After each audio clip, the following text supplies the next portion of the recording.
In simple terms, food security means having at all times physical and economic access to sufficient food to meet dietary needs for a productive and healthy life.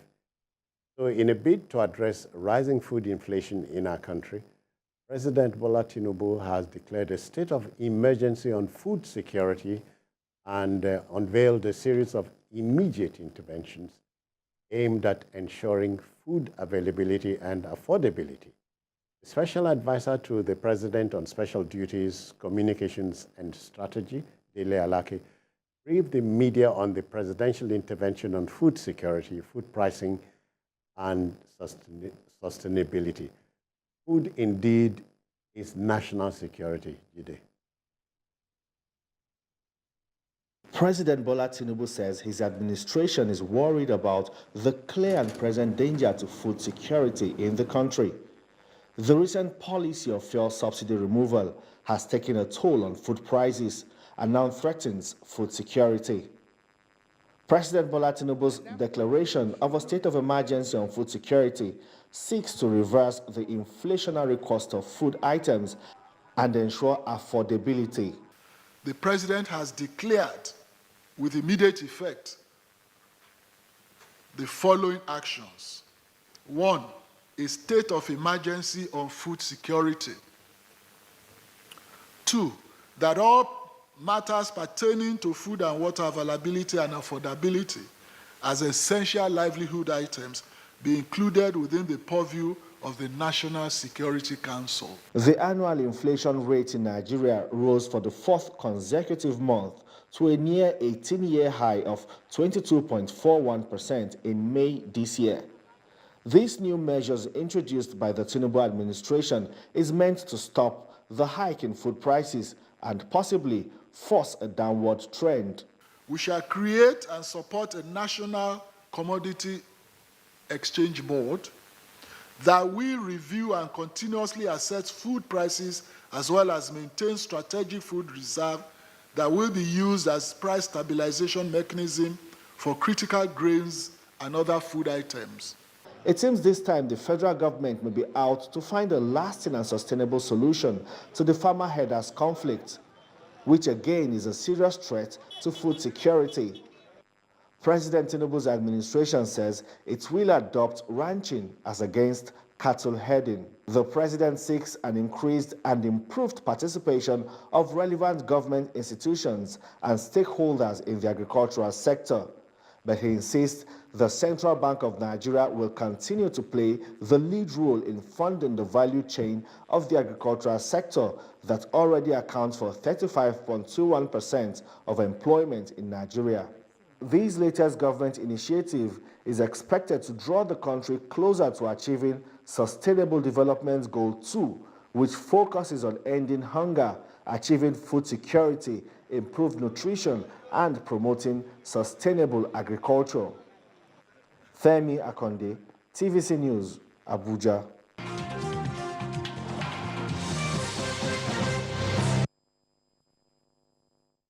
Thank you, Femi. Yeah, Jide, food is national security. Yes, and it's unfortunate that we have found ourselves in this situation. And even the MBS is talking about rapid rise in food inflation. You know? And in the month of April, it was 24.61%. Then in May, it went to 24.82%. It's been rising and rising and rising. And food items like yam, other tubers, bread, cereals, fish, potatoes, fruits, meats, vegetables, and spirits have been going up. I remember reading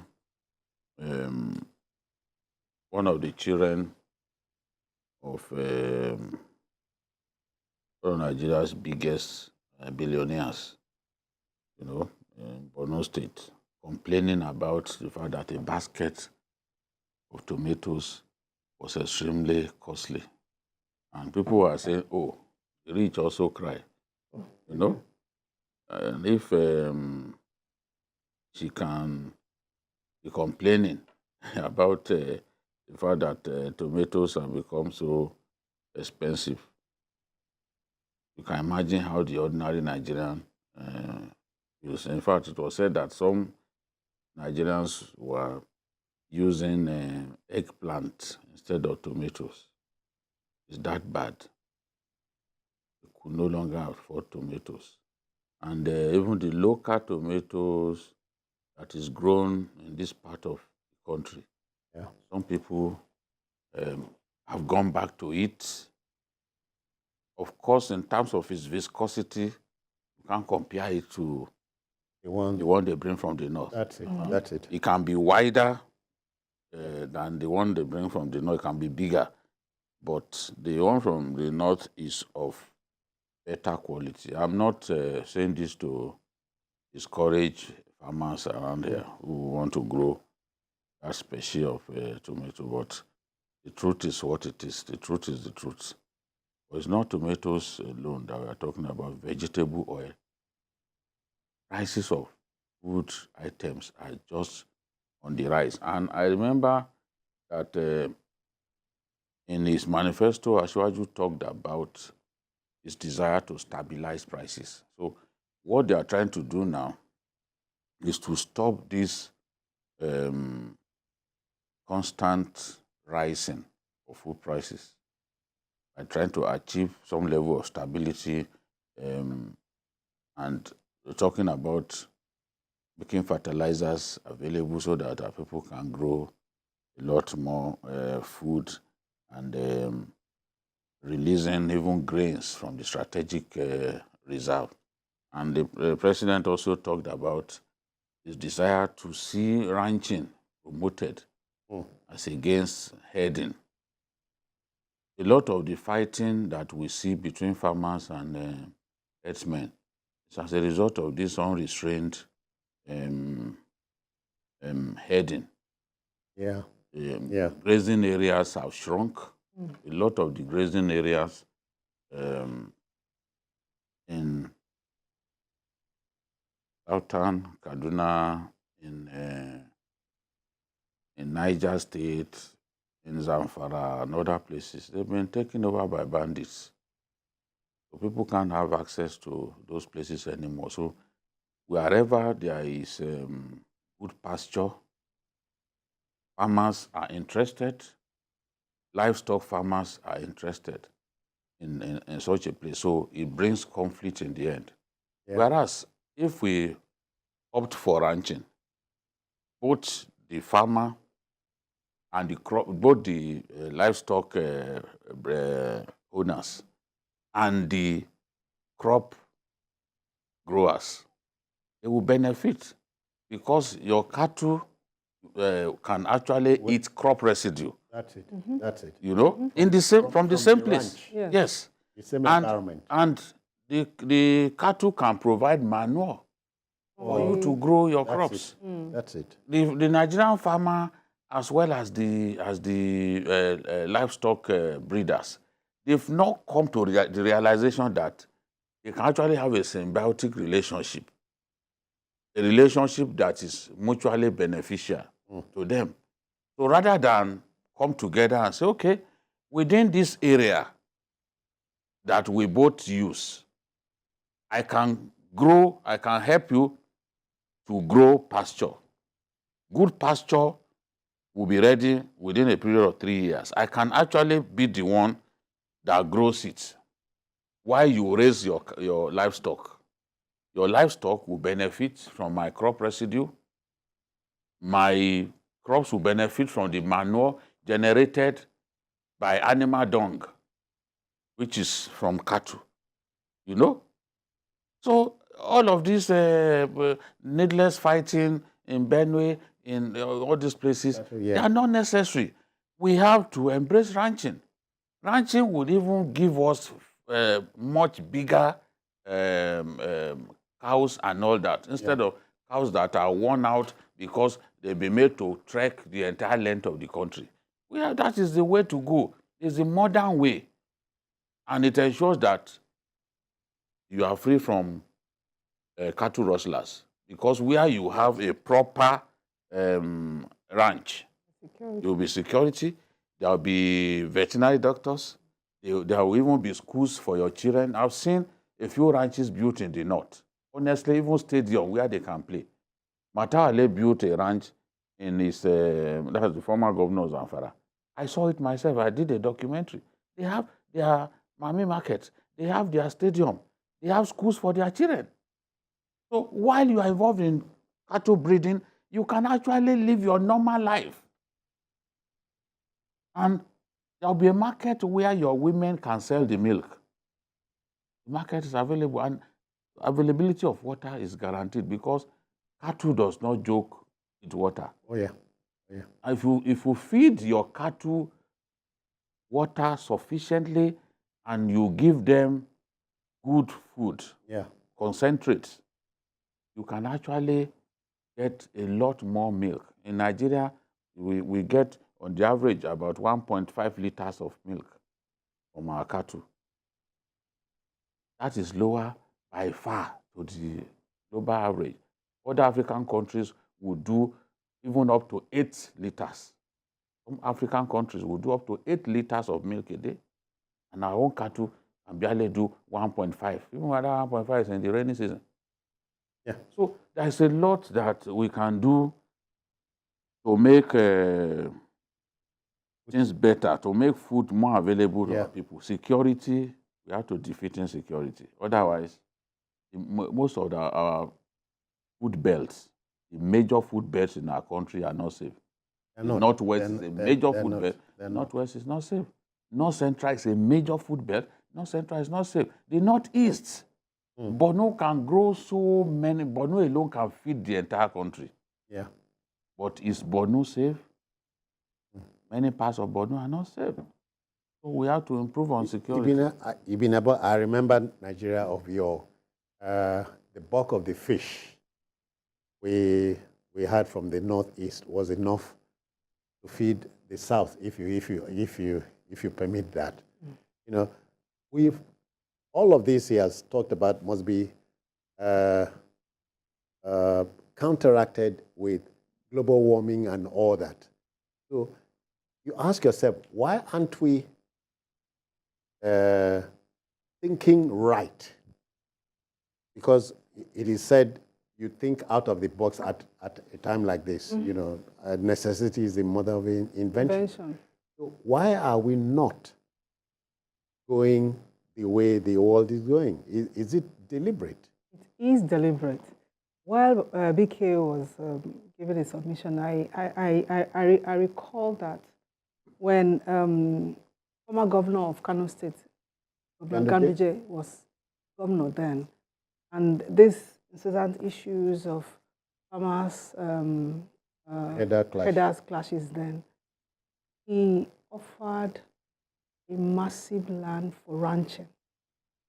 And nobody, they didn't really adhere. They didn't look. So these issues are very deliberate. It's not because they don't know, but it is you know, a way of saying that I cannot deviate from what I'm used to. This is the life I've known, and I don't want to change it. And it's not doing both the farmers and the headers any good. Yeah. And at the end of the day, we are the ones suffering. But is that really us? You know, people change. Change is inevitable. When you begin to change, when you are metamorphosing, you better change into somebody better. I don't really understand what is going on with us, actually. But I remember that when I was a little girl, we used to see, you know, the herders and their animals. But that was then. A country like Holland, I think they should be the highest producers of milk. India. India, okay. Maybe after India. But I've been there before. There aren't issues like this. So these issues are very peculiar with Nigeria and some West African countries. So what is it with us that we have refused to change. The world is evolving, and we have chosen to be stagnant. Why? That is the problem. And it's really interesting. This is the first time we are declaring an emergency on food security in the country. So it's novel. So I can only hope we can press the pedal. Yes, we've got to find a way to stop the upward climb of food prices, because it's hurting the downtrodden. And it has not been helped by the free fall of the naira, for example, as well as transport costs. Because at the end of the day, once we see transport costs go up, it will affect food, because we have to move food from point to point. Place, yeah. And at the end of the day, the farmer needs to make his money. So if he spends so much bringing produce from point to point, it will reflect in the price that gets sold in the market. So government has to come up with something close to commodity boards that we had in those days. It can be fine-tuned in line with modern trends, but whatever we can do to keep prices stable, we just have to do it. I know that at the level of policy, this new government will be thinking of what it can do, because high cost of food can predispose people to violence. Oh yeah, oh yeah. Riots and all that. It's a tinderbox. People, crazy tinderbox. Nigerians have been patient, but their patience can snap anytime, and we don't want to see that happening. I know that when the rains go, the tomatoes will be, the price of tomatoes will go down, because they experience greater production when the rains subside. Yeah. But how about other things? When I went into the market to price rams, they were telling me that one of the places where they used to get high quality big rams, that they can no longer access those places because of banditry. Yes. All these bandits have turned themselves to mini gods. You see them imposing levies on our people.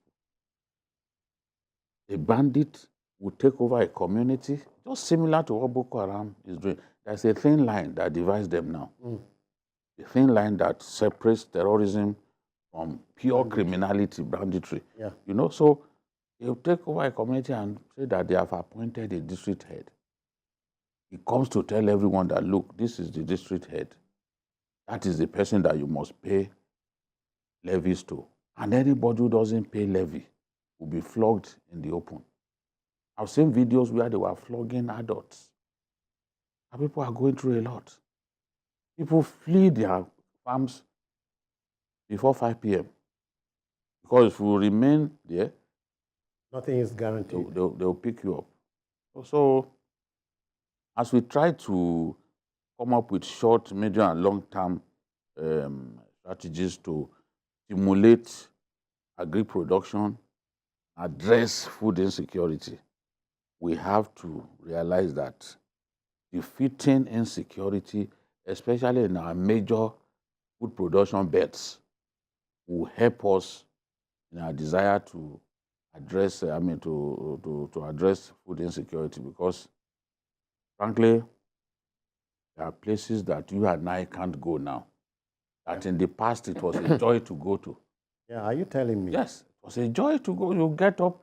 I personally like traveling at night. I just say, okay, I'm going to the north.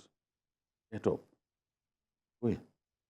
If I live here, Edo Terminus here, when I was editor of PM News, and I didn't want to leave my friends in the north. Once I finished producing PM News, I will stand in front of that office. That's where Swiss Sensation is in Ogba now. Okay. I will stand there, take a bike from that place straight to Edo. I'm going to Kaduna. Anyone who has lived in Kaduna and Kano before will understand why I found it extremely difficult to come to Lagos. Yeah. Well, those are beautiful places. But look at what they've turned. Night travel was Look a at joy. what they've turned some of those beautiful places to now. You can't move around freely. Even about and you get the impression that we have elected to live like this, and as the popular song, it comes to mind now. Now like this we go the day. It's a crazy. I have a feeling that if action would be allowed to match the speech of Dele Alake, the essay on media, special duties and all, Mr. President, because I read through his speech and I realized that it filled with a lot of energy. And it is all encompassing because it talked about seedling, it talked about everything that has to do with agricultural sector and the food value chain. So if they are going to match action with all of this, I think it's going to be phenomenal. The world, I'm sure you yourself and Jide will be waiting for new yams and so on. The season is almost here. All right, so It's there already. it is here, I'm told. Okay. I hear we must apply the brakes here, but not before thanking BKO for your time. Thank you. Yeah. Ibn Abba, many thanks too. Thank you. Have a great Friday on us. Send the bills to him. I'll remember that. Okay. You